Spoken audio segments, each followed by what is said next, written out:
ফেরেশতারা মহান আল্লাহ রাব্বুল আলামিনের কাছে প্রশ্ন করেছিল, আমার মহান আল্লাহ বলেন এই জাতিকে আমি আল্লাহ রাব্বুল আলামিন সৃষ্টি করব, কিন্তু শুনে নাও ও ফেরেশতা জাতি, এই জাতিকে আমি আল্লাহ সৃষ্টি করার পরে এদের সম্মান আমি আল্লাহ বাড়ায় দেব, এমন একটা কাঠামো দ্বারা আমি আল্লাহ তাদেরকে সৃষ্টি করব, তাদের অঙ্গ প্রত্যঙ্গগুলো এমন হয়ে যাবে। আল্লাহ বলেন ও দুনিয়ার মানুষেরা লক্ষ্য করে দেখো আমি কেমন ভাবে তোমাদেরকে বানাইলাম।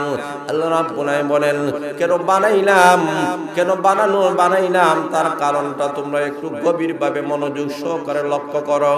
আমার মহান আল্লাহ বলেন সর্বপ্রথম এমন একজন মানুষ বানাইলাম যার বাবাও নাই, যার মাও নাই, উনার নাম হলো আদম আলাইহিস সালাতু ওয়াস সালাম। জোরে বলেন ঠিক না বেঠিক? আমার মহান আল্লাহ বলেন দুনিয়ার মানুষেরা একটা হলো আদত, আর একটা হলো আমি মহান আল্লাহর কুদরত। আদত হলো নিয়মতান্ত্রিক ভাবে যে জিনিসটা হয় এটার নাম হলো আদত, আর একটা হলো কুদরত। মা বাবার মাধ্যমে যেই সন্তানগুলা দুনিয়াতে আসে এটা হলো মহান আল্লাহর আদত। জোরে বলেন ঠিক না বেঠিক? কিন্তু মা বাবা সারা যেই মানুষটা দুনিয়াতে আসে এটা কোনো আদত নয়, এটা মহান আল্লাহর কুদরত। জোরে বলেন ঠিক না বেঠিক? আল্লাহ রাব্বুল আলামিন বলেন সর্বপ্রথম মানুষ যার নাম আদম, আমি মহান আল্লাহ এক দিক দিয়ে আমি আল্লাহ মানুষ বানাইলাম, ভিন্ন দিক দিয়ে আমি আল্লাহ তাকে নবী বানাইলাম। জোরে বলেন সুবহানাল্লাহ। 3 নম্বর হলো উনাকে আমি আল্লাহ আদি পিতা বানাইলাম। এখন সময়ের আগে জিবরাইল আলাইহিস সালাতু ওয়াস সালামকে আল্লাহ বলেন ও জিবরাইল যাও तमाम পৃথিবীর মধ্যে একটা চঙ্গল মারো। হাত দ্বারা চঙ্গল মেরেছেন, तमाम পৃথিবীর সব জায়গা থেকে মাটি নিয়ে আসলেন। এই জিবরাইল আলাইহিস সালাতু হাতের ভিতরে শক্ত মাটি আছে, নরম মাটি আছে। জোরে বলেন ঠিক না বেঠিক? জিবরাইল আলাইহিস সালাতু ওয়াস সালাম চঙ্গলের ভিতরে এমন মাটি, কালো মাটি আছে, সাদা মাটি আছে, সবগুলা যখন মাটি জিবরাইল আলাইহিস সালাম হাতের ভিতরে ঢুকে গেল, আল্লাহ ওই মাটির মাধ্যমে খাই বানাইয়া মহান আল্লাহ রাব্বুল আলামিন সর্বপ্রথম আদম আলাইহিস সালামকে আল্লাহ সৃষ্টি করলেন। আদমকে বানানোর পরে আমার মহান আল্লাহ বলেন আদম বসবাস করবা তুমি জান্নাতের ভিতরে। এমনি আদম আলাইহিস সালাতু ওয়াস সালাম জান্নাতের ভিতরে বসবাস শুরু করেছেন। আমার মহান আল্লাহ আদম আলাইহিস সালাতু ওয়াস সালামের বাম পাদর থেকে হাওয়া আলাইহিস সালাতু ওয়াস সালামকে সৃষ্টি করলেন। সৃষ্টি করার পরে উভয়জনকে আল্লাহ জান্নাতের ভিতরে বসবাসের জন্য ঘোষণা করলেন। একটা গাছ দেখায়া বললেন ওই গাছের ধারে কাছে কখনো যাইও না, তাহলে তোমরা কিন্তু পথ কষ্ট হয়ে যাইবা। কিন্তু শয়তানের প্ররোচনায় ওই গাছের কাছে চলে গেলেন।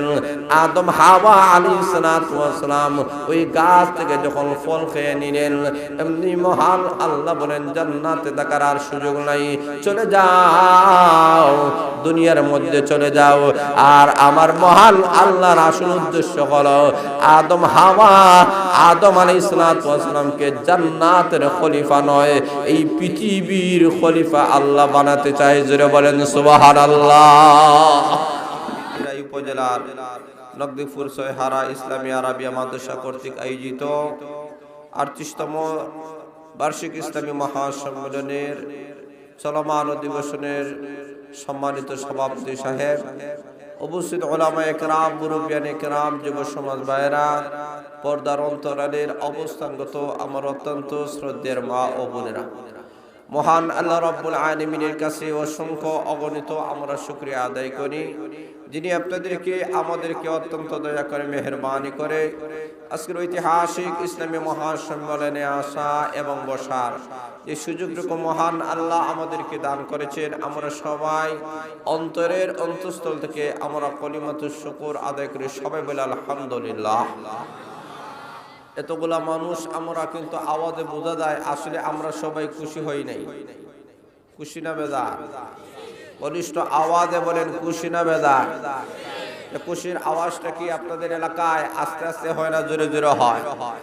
একটু বলিষ্ঠ আওয়াজে আকাশ বাতাসকে মুখরিত করে একসাথে এক সুরে সবাই বলেন আলহামদুলিল্লাহ। আরো জোরে বলেন আলহামদুলিল্লাহ। ভাইয়ের আসুন আমি আপনাদের সামনে কোরআন শরীফের 114টি সূরার মধ্যে থেকে অন্যতম একটা সূরা, যে সূরার সাথে আমরা সবাই পরিচিত, সেই সূরার নাম সূরা ৩। এই সূরা থেকে কিছু আয়াতে কারিমা আপনাদের সামনে তেলাওয়াত করেছি।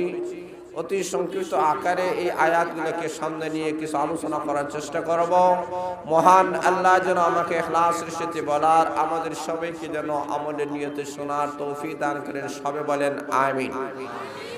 আসুন আমি যতটুকু সময় আপনাদেরকে নিয়ে আলোচনা করব, এতটুকু সময় ধৈর্য সহকারে মনোযোগ সহকারে বসতে সবাই রাজি আছেন ইনশাআল্লাহ? কারা কারা রাজি আছেন একটু হাত তোলা দেন, হাত তোলা দেন। নারে তাকবীর। দ্বীন ইসলাম, দ্বীন ইসলাম। হাত নামান, আল্লাহ কবুল করেন, মঞ্জুর করেন। সবে বলেন আমিন। ভাইরা আসুন, আলোচনা করতে গিয়ে মাহফিলের একটা সৌন্দর্যতা আছে কি নাই? কথা বলেন আছে কি নাই? মাহফিলে যদি শূন্যস্থান থাকে কে বসে?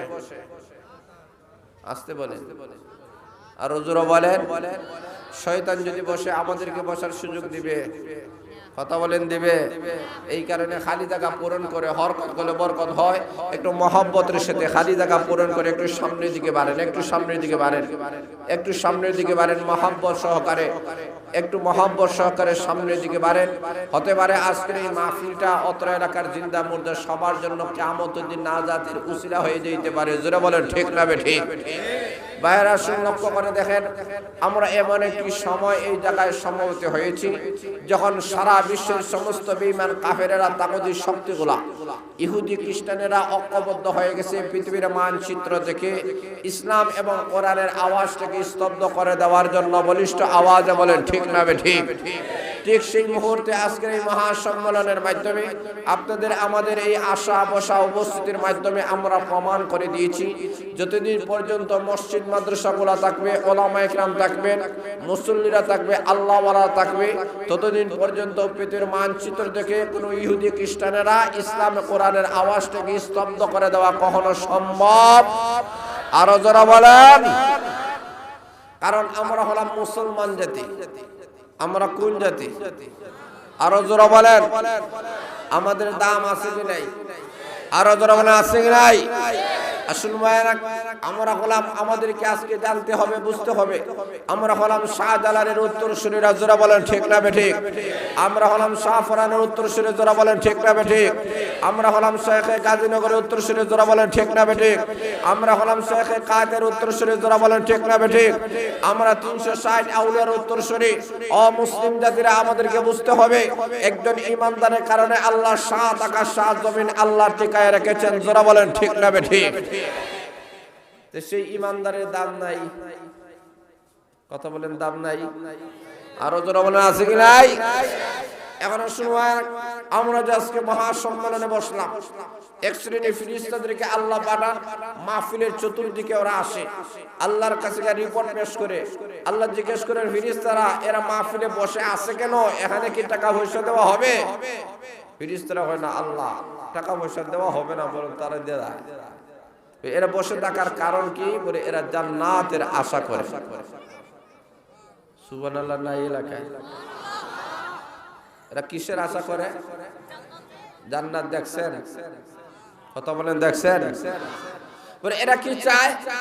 জাহান্নামের আযাব থেকে ভালো চায়। সুবহানাল্লাহ। ওয়াকিলা আযাবান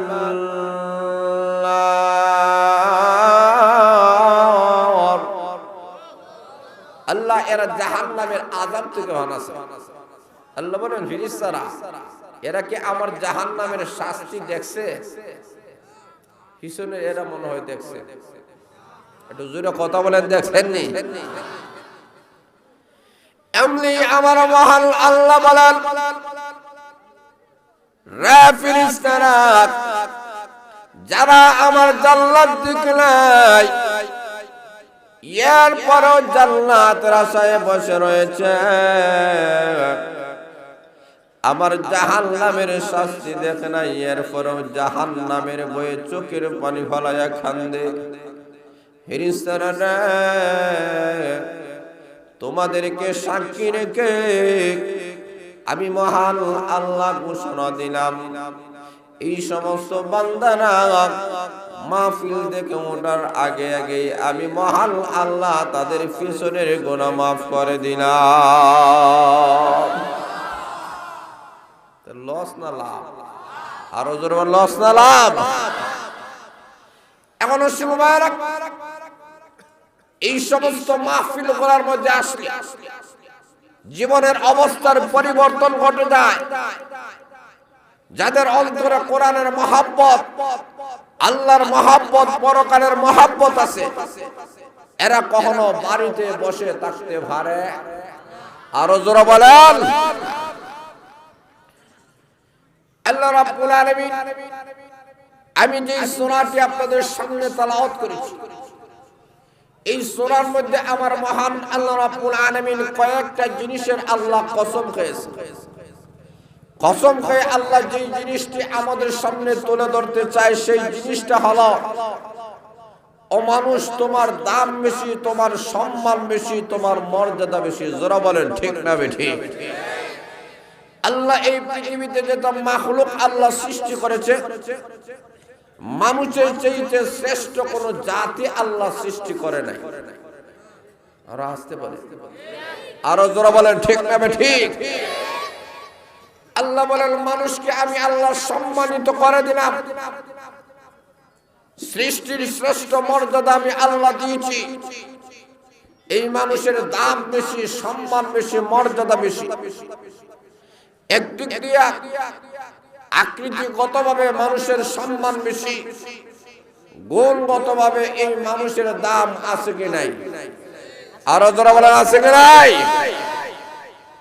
আল্লাহ রাব্বুল আলামিন বলেন, আকৃতিতেও তোমার সম্মান বেশি, কারণ যত মখলুকাত আমি আল্লাহ সৃষ্টি করেছি, তোমার কাছে যে অবয়ব, যে অবকাঠামো আমি আল্লাহ দিয়েছি, পৃথিবীর কোন মখলুককে এমন দেই নাই। জোরে বলেন সুবহানাল্লাহ। আল্লাহ বলেন, ও দুনিয়ার মানুষেরা, পৃথিবীতে অনেক প্রাণী আমি আল্লাহ সৃষ্টি করেছি, এইগুলার মধ্যে আমি আল্লাহ বুদ্ধি দেই নাই, না বুঝে না, কিন্তু মানুষকে আমি আল্লাহ জ্ঞান বুদ্ধি দিয়েছি। এই জ্ঞান বুদ্ধির মাধ্যমে ওরা বুঝতে পারে, ওরা চিনতে পারে আসমান আর জমিন অনর্থক সৃষ্টি হয় নাই, এইগুলা সৃষ্টি করাওয়ালা একজন আছেন, তার নাম। আরো আসতে বলেন, আরো জোরে বলেন। আল্লাহ রাব্বুল আলামিন বলেন, ও দুনিয়ার মানুষেরা, সর্বপ্রথম নিজেকে চিনো, নিজের দাম, নিজের সম্মান, নিজের পজিশনটা বুঝো। অটোমেটিক তোমরা তৈরি হও নাই, আমি মহান আল্লাহ তোমাদেরকে সৃষ্টি করেছি।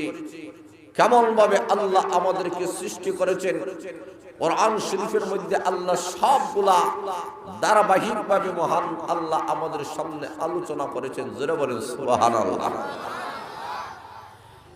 এখন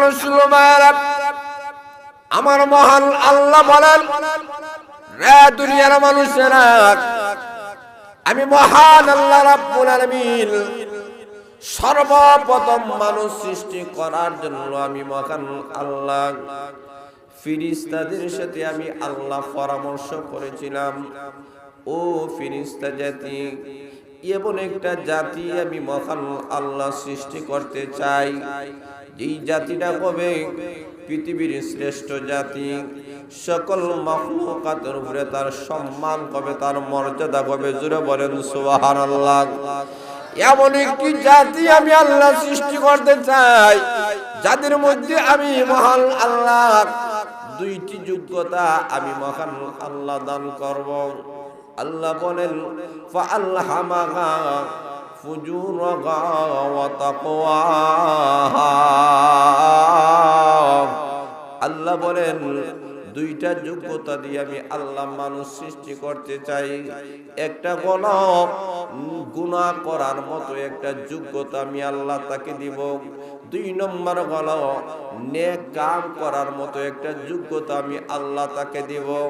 আল্লাহ রাব্বুল আলামিন বলেন, এই মানুষ সৃষ্টি করার আগে আমার মহান আল্লাহ রাব্বুল আলামিন ফেরেশতা জাতিকে মহান আল্লাহ সৃষ্টি করেছেন মানুষ সৃষ্টি করার আগে আল্লাহ জিন জাতিকে আল্লাহ সৃষ্টি করেছেন। ফেরেশতাদেরকে মহান আল্লাহ রাব্বুল আলামিন শুধুমাত্র একটা যোগ্যতা দিয়েছেন, সেই যোগ্যতা হলো ফেরেশতারা শুধুমাত্র নেক কাম করতে পারে, ভালো কাম করতে পারে, মন্দ করার মতো কোনো যোগ্যতা ফেরেশতাদের নাই। জোরে বলেন ঠিক না বেঠিক? আল্লাহ রাব্বুল আলামিন বলেন ফেরেশতারা শুধুমাত্র নেক কাম করে, গুনাহ করার মতো যোগ্যতা আমি আল্লাহ তাদেরকে দেই নাই।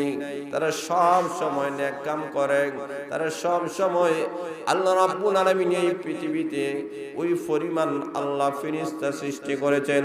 কোন ফেরেশতা আছে শুধুমাত্র সুবহানাল্লাহ পড়ে, কোন ফেরেশতা আছে আলহামদুলিল্লাহ পড়ে, কোন ফেরেশতা আছে দুরূদ শরীফ পড়ে, কোন ফেরেশতা আছে আল্লাহর প্রশংসা করে, কোন ফেরেশতা আছে দাঁড়িয়ে ইবাদত করে, কোন ফেরেশতা আছে বসিয়া ইবাদত করে, কোন ফেরেশতা আছে শুয়ে ইবাদত করে।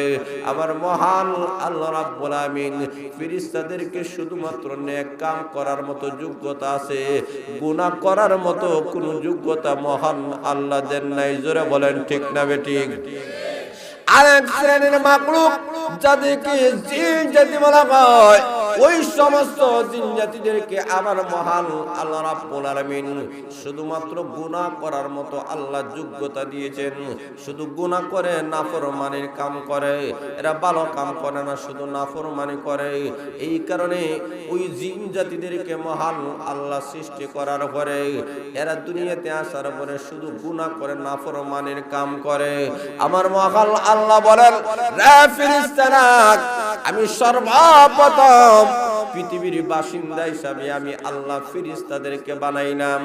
2 নম্বর আমি মহান আল্লাহ জিন জাতিদেরকে আমি আল্লাহ বানাইলাম।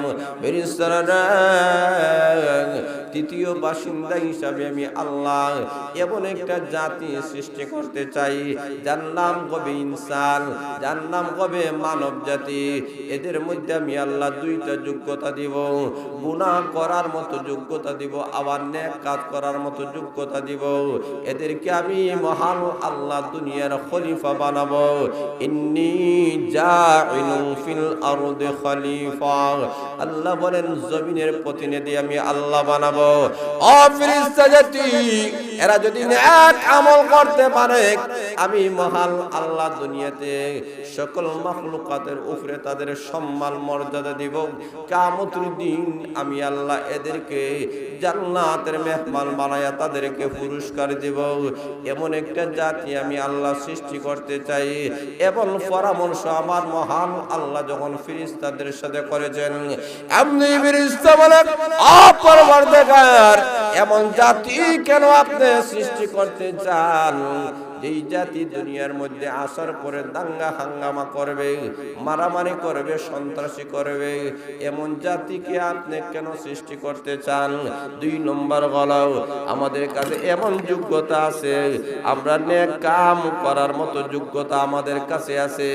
আমরা নেক কাম করি, আমরা আপনার তাসবিহ পড়ি, আমরা আপনার প্রশংসা করে, আমরা আপনার পবিত্রতা ঘোষণা করে, তাহলে আমাদেরকে কেন আপনি সৃষ্টির শ্রেষ্ঠ মর্যাদা দেও না? আবার মহান আল্লাহ বলেন ও ফেরেশতারা, আমি মহান আল্লাহ যা জানি তোমরা তা জানো না।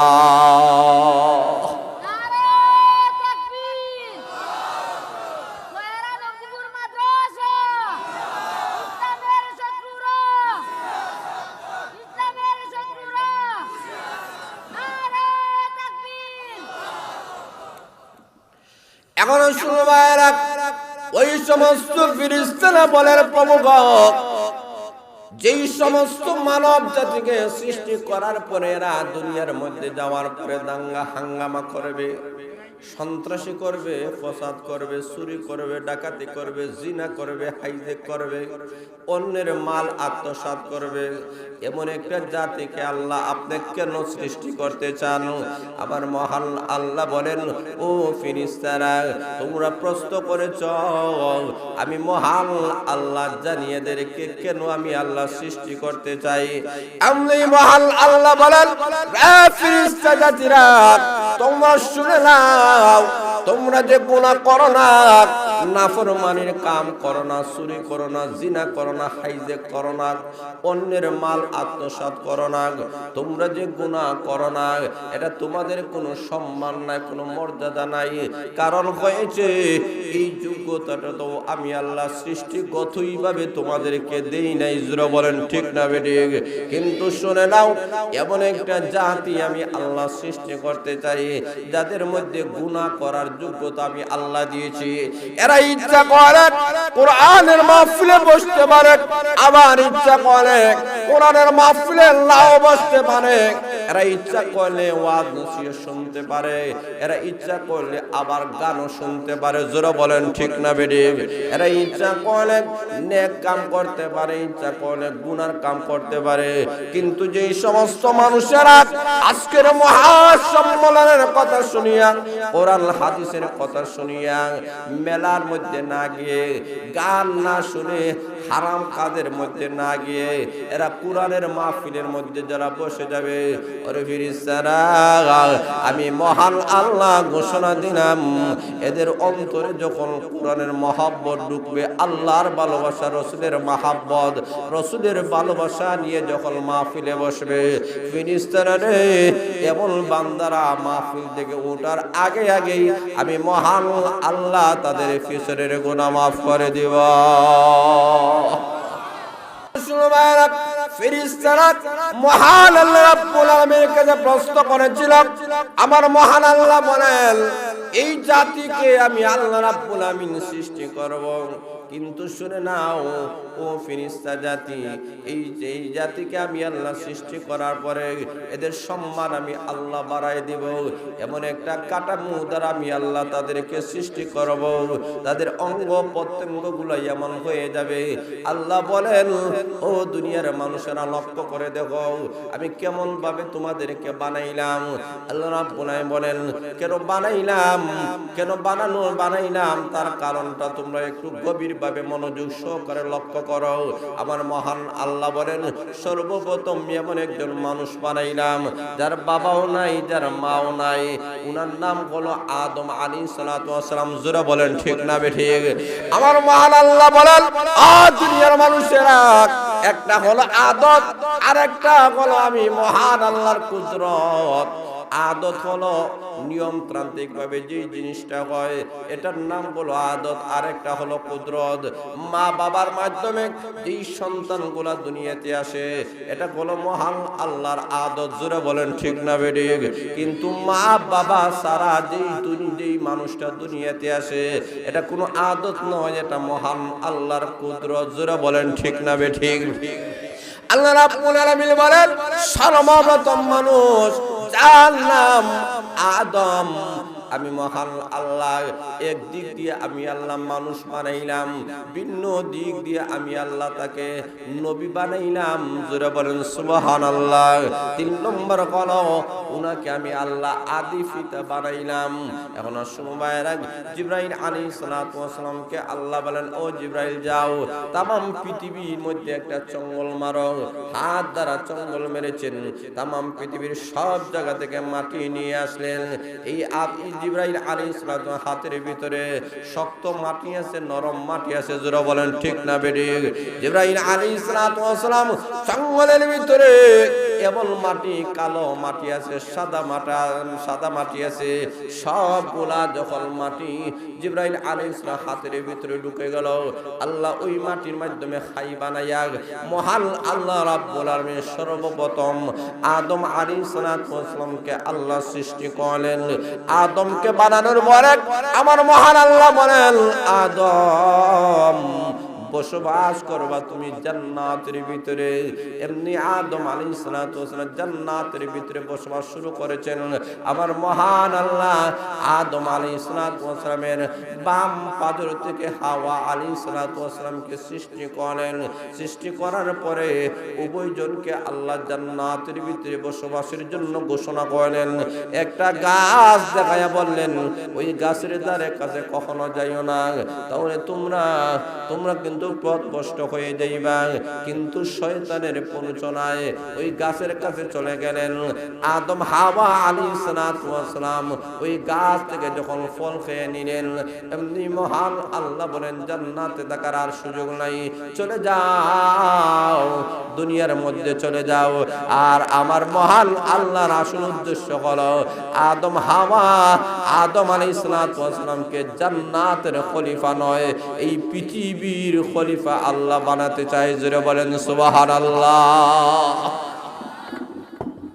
আল্লাহ বলেছেন ইন্নী জাইলুন ফিল আরদি খলিফা। আল্লাহ বলে জমিনের খলিফা, জমিনের পৃথিবীর খলিফা হবে। কারণ পৃথিবীর খলিফা আল্লাহ রাব্বুল আলামিন মানব জাতিকেই আল্লাহ বানিয়েছেন। সেটা হচ্ছে আল্লাহ রাব্বুল আলামিন দুনিয়ার মধ্যে আসিয়া যদি আল্লাহ যদি বলেন যে তোমরা নামাজ পড়ো, রোজা রাখো, তেলাওয়াত করো, জিকির আজকার করো, আল্লাহর নূরের তাজাল্লি দেখে মুসা আলাইহিস সালাতু ওয়াস সালাম যেখানে বরদাশত করতে পারেন নাই, সেখানে মহান আল্লাহ সরাসরি আসিয়া যদি ঘোষণা করেন পৃথিবীর কোনো মানুষ আল্লাহর নূরের তাজাল্লি বরদাশত করতে পারবে? আরো যারা বলেন না। এই কারণে আল্লাহ বলেন আমার প্রতিনিধি আমি আল্লাহর নবী রাসূলগুলোকে পাঠাইলাম। আল্লাহর প্রতিনিধিরাই হচ্ছে যে নবী রাসূলগণ। 1 লক্ষ মতান্তরে 2,26,000 নবী রাসূল আল্লাহ দুনিয়াতে পাঠাইছেন। এই এত লক্ষ নবী রাসূলগণের মধ্য থেকে মহান আল্লাহ কোরআন শরীফের মধ্যে প্রায় 25 জন নবীর আলোচনা আল্লাহ কোরআনের মধ্যে আলোচনা করেছেন। বাকিদের কথা আল্লাহ কোরআনে আলোচনা করেন নাই। এরা হচ্ছে যে আল্লাহর খলিফা। জোরা বলেন ঠিক না বেঠিক? এরা দুনিয়াতে এসে মানুষের দ্বারে দ্বারে কাছে কাছে আল্লাহর বাণীগুলা আল্লাহর বিধানগুলা পৌঁছে দিয়েছেন। এতে বোঝা গেল কিয়ামত পর্যন্ত এই দায়িত্ব যারা পালন করবে এদের সম্মান এদের মর্যাদা গোটা সৃষ্টি জগতের নয়, গোটা মানব জাতির ওপরে তাদের সম্মান এবং মর্যাদা। জোরা বলেন ঠিক না বেঠিক? আর জোরা বলেন ঠিক না বেঠিক? আল্লাহ রাব্বুল আলামিন সেই নবী রাসূলগণকে আল্লাহ দুনিয়াতে পাঠাইলেন। সর্বপ্রথম যিনিকে পাঠাইলেন একদিক দিয়ে মানুষ, ভিন্ন দিক দিয়ে আল্লাহর নবী। জোরে বলেন ঠিক না বেঠিক? আদম আলাইহিস সালাতু ওয়াস সালামকে আল্লাহ দুনিয়াতে পাঠাইলেন। আদমকে এক জায়গায়, হাওয়া আলাইহিস সালাতু ওয়াস সালামকে আরেক জায়গায় আল্লাহ পাঠাইলেন। আল্লাহ দুনিয়াতে পাঠাইলেন। আল্লাহ ডাক দিয়ে বলেন ওরে আদম হাওয়া দুনিয়াতে যাইবা। আসলেই তো তোমাদের আসল ঠিকানা হলো জান্নাত। আমাদের আসল ঠিকানা কই? আর আসছে বলেন, আরো জোরে বলেন। আসল ঠিকানা হলো আমাদের জান্নাত। এই দুনিয়াটা আমরা মুসাফির হাল, এই দুনিয়াটা। আরো জোরে বলেন, ইহা হাম সব মুসাফির হ্যায় ওহি আখির ঠিকানা, কবি আগে রওয়ানা হ্যায় কবি পিছে রওয়ানা। জোরে বলেন ঠিক না বেঠিক? এই দুনিয়াটা অস্থায়ী। আমার মহান আল্লাহ আমাদেরকে যে বানাইলেন সেই আদম হাওয়া আলাইহিস সালাতু ওয়াস সালাম থেকে আল্লাহ কিয়ামত পর্যন্ত যত মানুষের আসবে সবাই তাদের সন্তান। জোরে বলেন ঠিক না বেঠিক? আমার মহান আল্লাহ উভয়জনকে দুনিয়ার মধ্যে মহান আল্লাহ পাঠাইলেন। উনাদের ঘর থেকে সন্তানগুলা হতে হতে আমরা হয়ে গেলাম। কিয়ামত পর্যন্ত যারা হবে সবাই হলো উনাদের সন্তান। জোরে বলেন ঠিক না বেঠিক? আমার মহান আল্লাহ বলেন ও আদম হাওয়া এই দুনিয়াতে তোমাদেরকে পাঠাইলাম। দুনিয়াতে যে আমি আল্লাহ তোমাদেরকে পাঠাইলাম, তাহলে এই দুনিয়া থেকে আল্লাহ বলেন জান্নাতের ভিতরে যাইতে হবে। কিভাবে আমরা জান্নাতের মধ্যে যাব, কোন জিনিসের মাধ্যমে যাব, এই কথাটা আপনাদের সামনে তুলে ধরতে চাই। আল্লাহ বলেন ও আদম আর হাওয়া দুনিয়ার মধ্যে আমি আল্লাহ পাঠাইয়া দিলাম, কিন্তু তোমাদের কাছে একটা জিনিস দিলাম, সেই জিনিসের নাম হলো তিসরা কোরআন। ওরে আদম হাওয়া তোমরা এবং তোমাদের পরবর্তী যত সন্তানগুলা দুনিয়াতে আসবে সবাই যখন ওই কোরআনটাকে ধারণ করবে, নগদিপুর থেকে কোরআনটাকে যদি ধরতে পারো, এই কোরআন নগদিপুর থেকে তোমাদেরকে জান্নাতের মেহমান বানাইয়া দিবে। আল্লাহ বলেন একটা জিনিস ছিলাম, সেটা হলো কোরআন। এই কোরআনকে যে কোনো শ্রেণীর মানুষ, যে কোনো এলাকার মানুষ, যে কোনো অবস্থা থেকে, যে কোনো যুগের মানুষ এই কোরআনটাকে যখন আঁকড়ায়া ধরবে, আল্লাহ ডাক দিয়ে বলেন, তুমি যে কোনো শ্রেণীর মানুষ হও, তুমি রিস্কাওয়ালা হও, তুমি ভ্যানওয়ালা হও, তুমি ব্যবসায়ী হও, তুমি চাকরিজীবী হও, তুমি সিএনজিওয়ালা হও, যে কোনো শ্রেণীর মানুষ হও না কেন, তুমি সুন্দর হও, তুমি কুশ্রী হও, তুমি শিক্ষিত হও, তুমি অশিক্ষিত হও, যে কোনো অবস্থা থেকে আমার কোরআনটাকে যদি ধারণ করতে পারো, কোরআন অনুযায়ী জীবন পরিচালনা যদি করতে পারো, যে কোনো এলাকার মধ্যে অবস্থান করা না কেন, এই কোরআন তোমাকে আল্লাহর তৈরি জান্নাতের মেহমান বানাইয়া দিবে। আমাদের সারমর্ম হচ্ছে 30 পারা কোরআন। জোরে বলে ঠিক না বে ঠিক? আল্লাহ বলেন এই 30 পারা কোরআন দেওয়া হলো, যে কোনো যুগের মানুষ কোরআনটাকে আঁকড়ায়া ধরবে। এই নগদিপুর ছয়হারা ইসলামী হাফিজিয়া আরাবিয়া এই যে মাদ্রাসাটা, এই মাদ্রাসা এখানে কোরআনের মাদ্রাসা। জোরে বলে ঠিক না বে ঠিক? এই কোরআনের মাদ্রাসা এই এলাকার ওলামা একরাম, বুজুর্গান একরাম, এলাকার মুরব্বিয়ান একরাম, যুবক ভাইরা এই মাদ্রাসাগুলো প্রতিষ্ঠা করে আমাদের সামনে রেখে গিয়েছেন। এটা কোরআনের মাদ্রাসা। এই মাদ্রাসাটাকে আমরা যে কোনো অবস্থায় আমরা এই মাদ্রাসাকে আঁকড়ে ধরতে হবে।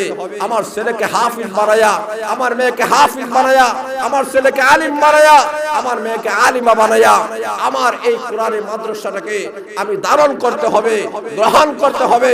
এই কোরআনের মাদ্রাসাটাকে যে কোনো অবস্থায় আমার ছেলেকে হাফিজ বানায় হোক, আমি টাকা দিয়ে হোক, পয়সা দিয়ে হোক, শ্রম দ্বারা হোক, মেধা দ্বারা হোক, পরামর্শ দ্বারা হোক, যে কোনো অবস্থায় এই কোরআনী মাদ্রাসাটাকে যদি আমরা আঁকড়ে ধরতে পারি, এই আঁকড়ে ধরার কারণে এই কোরআন আমাদেরকে মরতে দেরি হবে, জান্নাতে যাইতে 1 সেকেন্ডও দেরি হবে। তাহলে কোরআনের দরকার আছে কি নাই? কথা বলেন আছে কি নাই? তাহলে আসুন ভাইরা, যে কথাটা বলতে চাই, আপনি আমি কোন বংশের, কোন এলাকার, কোন অবস্থা আমাদের, এইগুলো আল্লাহ দেখেন না। আল্লাহ বলেন যে কোনো অবস্থা থেকে, যে কোনো অবস্থা থেকে তুমি আমার কোরআনটাকে ধরো। এই কোরআন কিয়ামতের কঠিন ময়দানে তোমার পক্ষে অথবা তোমার বিপক্ষে সাক্ষী হয়ে দাঁড়াবে। কোরআন যারা ধারণ করেছে, যারা কোরআনের মাদ্রাসায় টাকা দিয়েছে, পয়সা দিয়েছে, শ্রম দিয়েছে, মেধা দিয়েছে, কিয়ামতের দিন এই কোরআন বলবে আল্লাহ এরা জাহান্নামে যাবে। আল্লাহ হইতে পারে না, হয়তো তুমি বলো আমি তোমার কালাম নাই, এমনি আল্লাহ ডাক দেওয়া হয় কোরআন রে, তোকে তো অস্বীকার করতে পারি না। তখন কোরআন বলবে যে অস্বীকার করতে না পারেন তো এদেরকে জান্নাতের মেহমান বানায়া দেন। আর হুজুর বলেন প্রভু আজকের আসরের ময়দানে এই মানুষগুলা জাহান্নামের ভিতরে চলে যাবে। আল্লাহ কত পারে না, আমি না তোমার কালাম, আমি না তোমার ভাষা। পৃথিবীর সকল কিতাবগুলোকে আপনি কিতাবুল্লাহ শুধুমাত্র বলেছেন, তাওরাতের বেলায় কিতাবুল্লাহ বলেছেন, জবুরের বেলায় কিতাবুল্লাহ বলেছেন, ইনজিলের বেলায় কিতাবুল্লাহ বলেছেন, কালামুল্লাহ বলেন নাই। কিন্তু আমি সেই কোরআন, যে কোরআনের বেলায় শুধুমাত্র কিতাবুল্লাহ বলেন নাই, কালামুল্লাহ বলেছেন, আমি না আপনার জবান, আমি না আপনার ভাষা। আজকে যদি তাদেরকে জান্নাতের মেহমান না বানান, আয় আল্লাহ আমি কালাম জান্নাতে যাব না। আমার মহান আল্লাহ বলেন কোরআন রে, তুমি যেহেতু তাদের বেলায় সুপারিশ করতেছো, আমি মহান আল্লাহ আজকে তোমাকে পারমিশন দিলাম, যাদের বেলায় সুপারিশ করবা তাদেরকে নিয়ে জান্নাতের মেহমান হয়ে যাও। আল্লাহ আপনাদেরকে আমাদেরকে কোরআন ধারণ করার আল্লাহ যেন তৌফিক দান করে। সবে বলেন আর জোরে বলেন আমিন। তাহলে আসুন ভাইরা, ওলামা একরাম আসবেন, আলোচনা পেশ করবেন। আপনাদের সামনে বলতে চাই কে